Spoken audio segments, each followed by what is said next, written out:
every single elite athlete achieves success because they mastered their mind. Kobe Bryant is one of the best examples for why athletes use psychological training so much. Kobe used different mental training drills to achieve his prime, to achieve his peak performance, and you can do the same. One of the tools that Kobe used the most, that is actually very famous, and it titles the book that he wrote, The Mamba Mentality, is his alter ego. And that is a great tool that you can use to achieve your highest level and become the best athlete that you can be. In this video, I will explain the neuroscience of that in a way that's obviously easy for you as an athlete to understand and apply that consistently so you can make the most out of your potential and really have that feeling that you're being the best athlete that you could be and achieve your goals. So stick with me in this video. I'll give you the steps, the tools, and the strategies for you to get to the level and become the best athlete that you can be. All of the things that I'm saying are science-backed too. So nothing here is a guess. Nothing here is a figure of my imagination or something that I'm trying out. Everything that I speak, everything that I post about, and everything that we're gonna see inside my strategies, my courses, my coaching, everything is a product of research and scientific research. And that is why those things are so powerful and can give you so much results. No wonder why so many athletes were able to achieve so many great things using those strategies. And if you want the same, start applying those things in your life. Nothing that you're going to achieve as an athlete, and you should be aware of that, is a result of luck. Everything that comes, your performances, your opportunities, your achievements, are a result of how prepared you are, mentally, physically, tactically, and all of the other things that impact you as an athlete. The one thing, and obviously I am a bit biased to say, but the one thing that impacts you the most is your mental side. So if you're not training your mind for at least 15 minutes every single day, you are far from your highest potential. You are far from being the best athlete that you could be. Because if you think about it, your mental side is impacting you 100% of the time. When you rest, when you train, before the game, during the game, after the game, and if you don't master your mental game in a way that allows you to make the most out of entering the best mental state before competing, ignoring criticism what people might think about you during the competition, deal with the mistakes, the setbacks, or poor performances after the competition, you're not making the most out of those moments, you're not improving yourself as much as you could, and then you're not going to be the best athlete that you could be because you're not able to make the most out of every single situation that you face. And this is the most important skill that you can have. If you become the kind of athlete who, no matter what happens to you, you are using those things to make yourself even better, you are going to become the best athlete that you could be. Think about all of the successful athletes, but think about Cristiano Ronaldo as an example. He faced multiple things that could make him a worse athlete, that could make him weaker, to give up, doubt his ability. But he kept going, he kept improving himself, and then he became the best athlete that he could be. He became the best in the world multiple times because he transformed all of those weaknesses, all of those challenges into opportunities to make himself even better. And that is why he repeats multiple times that his mentality is his main skill. And you can do the same. You can make your mindset your strongest weapon if you start working for that. A lot of athletes come to me asking why they're not confident, why they're not improving as much. And the reason for that is they are not making their mindset their strongest weapon. Everyone knows that your mindset is what drives your performance, but only a few commit to making their minds their strongest weapon. And those are the athletes who get the best results. So let's get started on this topic of the alter ego, how we can use that. So pretty much, what is the alter ego? Think this is you. This is all of the behaviors, the attitudes, the thoughts, the emotions, all of the things that you have. And if you're a great person, you're not going to do bad things. If you are a shy person, you're not going to be an extrovert. But using an alter ego, which is somewhat like you, but somewhat different. So you have some attitudes, some skills, some beliefs that are the same, but some of them are quite different. And the idea of that is exactly what I told you.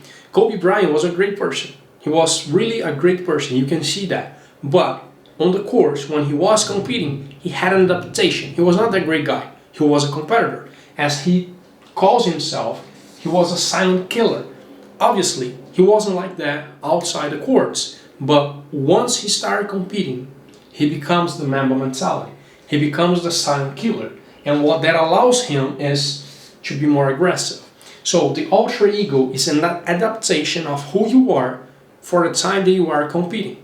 You have to think about, based on your playing style, based on the things that are required from you, what are the adaptations, what is the mental state, what is the behavior that you want to have that will allow you to make the most out of your potential. So you can perform better, so you can outperform your opponents, all of those things. So if you're struggling to have confidence, if you're struggling to be more aggressive, if you're struggling to ignore the criticism or deal with the criticism in a better way, to deal with anxiety, any of those things, using an alter ego can be a great tool for that to happen.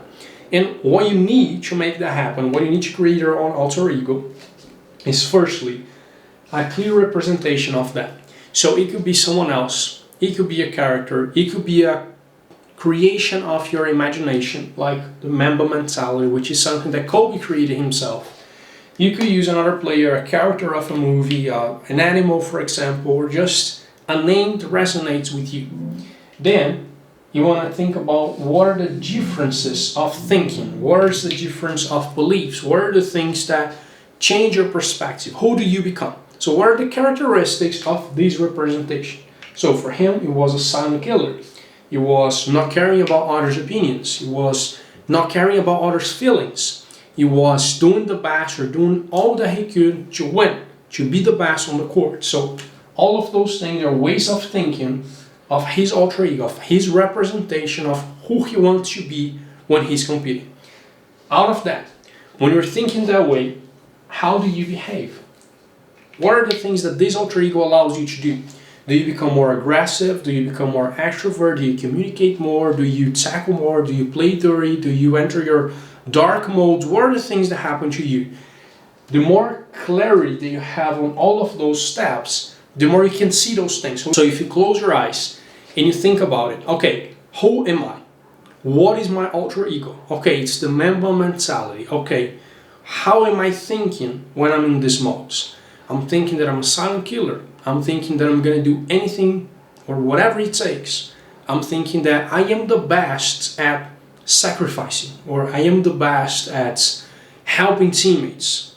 Okay, what else? All of those characteristics that resonate with your alter ego, and then the behavior that you have. So what do? Do you run extra? Do you overcome pain? Do you ask for the ball consistently? Do you ignore whatever is happening? Do you pretend that you're playing a game? I really like this analogy, and I have used this with multiple athletes that I work with. Once I'm in the alter ego, it's like I'm playing a video game. I'm not myself. I'm controlling a character, and I'm doing whatever it takes with this character to win that game. That way, you can take things less personally and have this outside perspective of what should be done. It's not what is good for me. It is what needs to be done. So this alter ego, this approach for the game will give you a lot more confidence, a lot more risk-taking, a lot more freedom, because you're not trying to prove yourself. You are just doing whatever it takes to get the job done. This mentality is a great alter ego to have. So this is pretty much the strategy. Once you create those things, once you know a clear representation, the ways of thinking and the behavior of this alter ego, I want you to start practicing that. And the more you expose yourself to that, the more obvious, the easier it becomes to practice that, to use that over and over again. So take a few minutes before the next practice, before the next competition, and just visualize yourself. Make it very vivid. Imagine in your brain how you're going to play the game, how you're going to be thinking, how you're going to be feeling. All of those characteristics. How is your body language? How is your posture? Imagine those things, and then when you get there, reinforce those things. At this moment, I'm the Mamba mentality. In this moment, I'm in my dark modes. In this moment, I'm the underdog. However you want to call it. You enter that mode, you start changing the way you think, you start changing how you behave, and you start practicing that approach. This is repetition. The more you create those connections in your brain, the easier it becomes for you to repeat those things in the future. And the neuroscience of that is very clear. So you can see clear differences in your brain when you enter that mode. This is very like being a character, playing a character. You become an actor and you're playing a character. And in fact, they did this and they measured brain activity when the person was answering the same question if they were themselves, and if they were playing Romeo and Juliet. Same questions. The answer, when they were answering to those questions in these two different modes, so their alter ego was Romeo and Juliet, and then when they were themselves.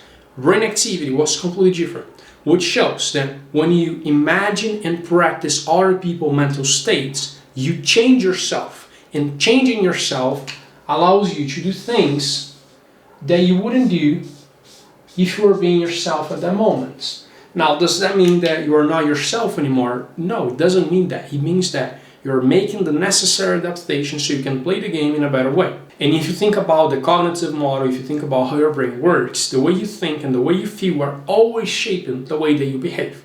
If you're able to create a representation, to create a tool that allows you to think differently, you're going to feel differently, and that will allow you to have a different behavior.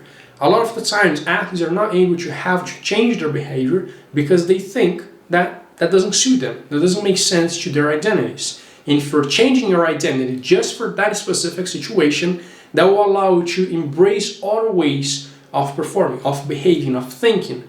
That will give you more flexibility, that enhances your ability to adapt to that situation, will increase your performance and make you more consistent because you know exactly what needs to be done so you can achieve your full potential. That's it for this video. I hope you understand those things, that you apply this concept, and most importantly, that you take your mental work seriously. If you feel like you are not outperforming consistently, you are not close to your highest potential, and you are not working on the number one skill that make elite athletes elites, you're not gonna get there. The reason for that is because you are not taking the work seriously. And if you want to start taking the work seriously, click the link in the description of the video to watch a free masterclass that will explain to you step by step how to become the most confident player on your team. I hope you enjoyed this video. Make sure to subscribe to the channel, and I'll see you in the next one.